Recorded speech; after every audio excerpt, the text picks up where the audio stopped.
অবিবেচনাপ্রসূত এবং মানে যেখানে বিন্দুমাত্র কোনো সেন্স ক্রিয়েট করেন এরকম কথা বলে, আমাদের মনে হয় যে এগুলো আসলে ষড়যন্ত্রের গন্ধ কিংবা এগুলো বিভিন্ন আসলে উস্কানি। তো আমরা আমাদের জায়গা থেকে মনে করি যে এই ঘটনাটা একটা সুষ্ঠু তদন্ত হওয়া উচিত। আজকে আমাদের ফারুক ভাইয়ের সাথে হয়েছে, কালকে আমাদের সাথে হবে, অন্য কারোর সাথে হবে। এগুলো বন্ধ হওয়া প্রয়োজন এবং এগুলোর বিচার হওয়া প্রয়োজন। এবং আমরা আমাদের জায়গা থেকে আমাদের ভাইয়ের, স্পেশালি আমাদের এই অভ্যুত্থানের একজন গুরুত্বপূর্ণ সহযোদ্ধার সুস্থতা কামনা করি। আমরা বিশ্বাস করি আমরা যদি ইউনাইটেড থাকি তাহলে আগামীতে এরকম যে কোনো অনাকাঙ্ক্ষিত ঘটনা আমরা প্রতিরোধ করতে পারবো। ভাইয়ের উপরে এই একটা মানে অনাকাঙ্ক্ষিত এবং অপ্রত্যাশিত এরকম একটা আক্রমণ হয়েছে এবং এই বিপ্লব পরবর্তী সময়ে যদি আমাদের কোনো একজন বিপ্লবী ভাইকে রক্তাক্ত হতে দেখা যায়, এর চেয়ে কষ্টকর আর কিছু হতে পারে না আর কি। তো সেই ভিডিওগুলো দেখার পরেই কিছুক্ষণ পরে আবার দেখতে পেলাম যে যারা এটা আয়োজন করেছিল ওই প্রোগ্রামটি, জাতীয় বিপ্লবী পরিষদ, তাদের যিনি আহ্বায়ক খমিনী এহসান, উনি একটা পোস্ট দিয়েছেন। যে পোস্টে উনি বলেছেন যে সম্ভবত এটা যে সামগ্রিক পরিকল্পনা এই আক্রমণের, এটার সাথে আমি জড়িত। তো আসলে তার যখন এই কথাটা আমি শুনি তখন আমার মনে হয়েছিল যে মানে এটা সম্ভবত একটা ওহী নাজিল হয়েছে, যে এই ওহীর আসলে কোনো সম্পৃক্ততা পৃথিবীর কারো পক্ষে আনা সম্ভব না। আপনি ভাইয়ের সাথে কথা বলেও দেখতে পারেন যে এটার বিন্দুমাত্র কোনো সম্পৃক্ততা হওয়ার কোনো সুযোগ আছে কি না, বা তাদের সাথে আমাদের সম্পর্কের জায়গাগুলো কীরকম। তো সেই জায়গা থেকে আমার মনে হচ্ছে যাই হোক, সবার সব কিছু পাত্তা দেওয়ার প্রয়োজন নেই।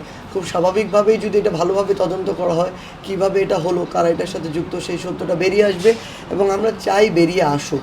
কারণটা হচ্ছে যে এভাবে অনাকাঙ্ক্ষিত ঘটনা আজকে একটা ঘটেছে, কালকে দুইটা ঘটবে, এগুলো তো এভাবে চলতে পারে না।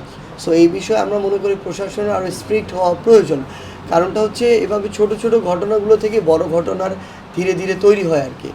তো আরেকটা জিনিস আমরা আমাদের জায়গায় থেকে শুধু বলতে চাই যে এইরকম ঘটনাগুলো নিয়েই আসলে ছোট ছোট করে চক্রান্তগুলো তৈরি হবে, যেগুলো ধীরে ধীরে বড় আকারে যাবে।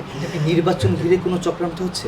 দেখুন, এরকম করে স্পেসিফিক সরাসরি বলে দেওয়া যায় না নির্বাচন কেন্দ্রিক কিনা, কিন্তু যখন ওই জাতীয় বিপ্লবী পরিষদের কার্ডে আমরা দেখেছিলাম যে এখানে লেখা আছে জুলাই বিপ্লবী ছাত্র জনতার উদ্যোগে গঠিত প্রথম রাজনৈতিক দল জাতীয় বিপ্লবী পরিষদ, তখন আমার শহীদ পরিবাররা যখন আমাকে জিজ্ঞাসা করে জুলাই ফাউন্ডেশনের সাধারণ সম্পাদক হিসেবে তারা সেখানে যাবে কি না, আমি তাদেরকে স্পষ্ট ভাষায় একটি ভয়েস মেসেজ দিয়ে বলেছিলাম যে দেখুন, আপনারা কেন একটা রাজনৈতিক দলের হয়ে যাবেন? আপনারা তো পুরো বাংলাদেশে, আপনাদের ওই রেসপেক্টের জায়গাটা পুরো বাংলাদেশের মানুষের কাছে আছে। আপনারা যখন একটা দলের, এরকম কোনো একটা দলের হয়ে যাবেন যারা নিজেদেরকে রাজনৈতিক দল হিসেবে ঘোষণা দিচ্ছে অলরেডি, এবং বিপ্লব পরবর্তী প্রথম রাজনৈতিক দল, তাদের হয়ে গেলে আপনারা একটা পক্ষের হয়ে গেলেন। বাকি রাজনৈতিক দলগুলো তখন তাদের জায়গা থেকে মনে করবে যে আপনারা তাদের প্রতিপক্ষ হয়ে যাচ্ছেন। সো আমরা এই আহত যোদ্ধা এবং শহীদ পরিবারের মধ্যে এই বিভাজন চাই না। আপনারা একটা প্ল্যাটফর্মে থাকবেন, আপনারা যে কোনো যদি প্রোগ্রাম করতে চান, আপনাদের দাবি তুলে ধরতে চান, শহীদ মিনারে হোক, সোহরাওয়ার্দী উদ্যানে হোক, যে কোনোখানে হোক, আমরা আমাদের জায়গা থেকে বৈষম্যবিরোধী ছাত্র আন্দোলন হোক, জুলাই শহীদ স্মৃতি ফাউন্ডেশন হোক, আমরা আমাদের জায়গা থেকে সহযোগিতা এখন আপনাদের জন্য কাজ করে যাচ্ছে, বা যে প্ল্যাটফর্মের নেতৃত্বে এই অভ্যুত্থান হয়েছে। তো সেই জায়গা থেকে এটি বলেছিলাম। সম্ভবত এই সূত্র ধরে ওই পরিষদের যিনি আহ্বায়ক খমিনী এহসান, উনি এই কথা বলেছেন। কিন্তু আমার মনে হয় কি, একটা এরকম একটা প্ল্যাটফর্ম যারা তৈরি করেছেন, তার যারা নিজেদেরকে রাজনৈতিক দল দাবি করছেন, তাদের আহ্বায়ক যদি এরকম মানে অবিবেচনাপ্রসূত এবং মানে যেখানে বিন্দুমাত্র কোনো সেন্স ক্রিয়েট করেন এরকম কথা বলে, আমাদের মনে হয় যে এগুলো আসলে ষড়যন্ত্রের গন্ধ কিংবা এগুলো বিভিন্ন আসলে উস্কানি। তো আমরা আমাদের জায়গা থেকে মনে করি যে এই ঘটনাটা একটা সুষ্ঠু তদন্ত হওয়া উচিত। আজকে আমাদের ফারুক ভাইয়ের সাথে হয়েছে, কালকে আমাদের সাথে হবে, অন্য কারোর সাথে হবে।